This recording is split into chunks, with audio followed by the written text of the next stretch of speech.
by a bureau, which was the IAASTD's bureau, which had, let's say, donor agencies, civil society organizations, industry, government representatives, and so on. So the assessment itself, let me just very briefly say why I want to talk about the IAASTD before I get into this. Because to me, what we discussed today about trade, agriculture, the food crisis, environment, and increasing hunger, and it's a question of understanding interrelationships. It's a question of how we address and how our actions, whether it is about trade or about agricultural production and productivity, or about water, or the environment, how are these actions related to each other, and in what ways can change in one system produce a more beneficial impact in several other systems. So this is why I'd like to just very briefly touch upon the IAASTD once more. It was an international assessment which actually had a set of goals which was a bit too complex in a way, because the goal of the assessment was to understand how hunger and poverty can be reduced, rural livelihoods be improved, and social and economic and ecological sustainability be ensured in agriculture. And the specific question was, what is the role of agricultural knowledge, science and technology in doing this? So what, in a way, we were asked to do was to see how agricultural knowledge, science and technology could play a role in addressing all these development goals. So, as expected, the report is complex. It addresses a wide range of issues, but most of them addressed rather comprehensively, presenting evidence from various perspectives, from various ideological and scientific findings. So it's not exclusively a scientific kind of report. It reflects various shades of social and political, let's say, conviction that comes with different governments and different agencies that have been funding these kinds of programs, whether it is organic agriculture or industrial agriculture.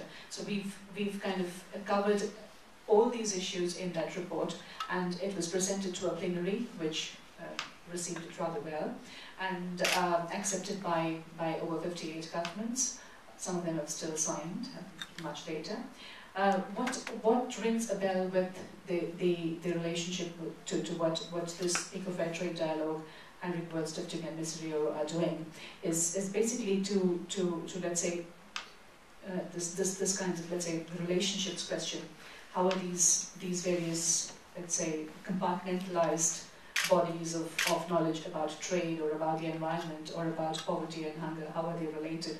And I think this is one message that we really need to look at, even while we come up with let's say, institutional arrangements or policy changes that we need later in the day to ensure a more fair trade system. Because it's a question of addressing these relationships that we need to keep in mind. Specifically about let's say, about India and the government of India's response, one, to the agricultural situation in the country itself, and to the IAASTD report. I must say that it's something that, in a way, was expected, more or less like we would say about Copenhagen, that we knew there would be this kind of, let's say, a lukewarm response, or a lukewarm kind of commitment, which wouldn't take us anywhere. So in a way, that's the kind of response that we've had from the government of India too.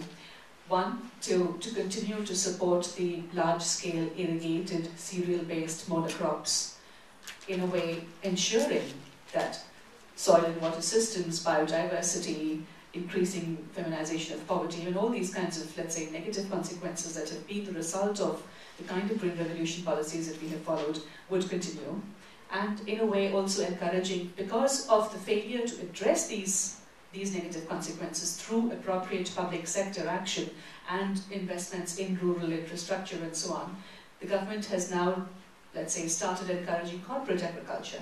So there are Indian corporates, there are also multinational corporates investing in India. Cargill, for instance, owns almost 60% of India's pulses and oilseeds outputs, so production. Now these are the kind of, let's say, trends that you see when even a responsible government, which was, let's say, the beacon of the Green Revolution when it let's say, saved the country from famine and starvation in the 1960s, is resorting from this kind of agriculture, which was a green revolution agriculture, to encouraging more of corporate investments. Now these are let's say, questions that are really disturbing, and these are, let's say, happenings that are really disturbing, because questions related to 86% of India's farming population, which is a smallholder population, owning less than, or operating less than, let's say, 1 hectare of land, is really pathetic. They have no access to the kind of inputs that are needed, no access to the kind of knowledge and market systems that are needed, and yet here are a series of policies that are addressed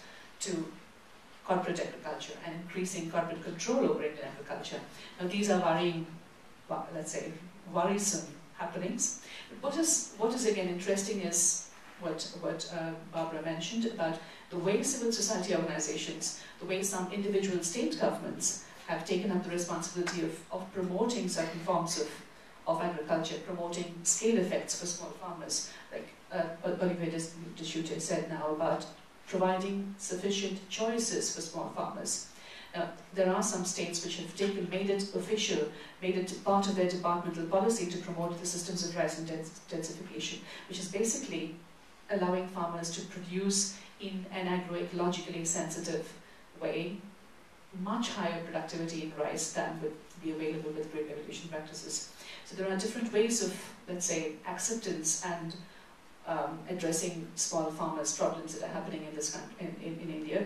But what again rings a bell is with this dialogue the kind of, let's say, industrial agriculture, export-oriented production that is being encouraged very, very strongly, and not enough attention being paid to the small farm agriculture. We hope there will be a change in mindset both from within the government and internationally. Thank you.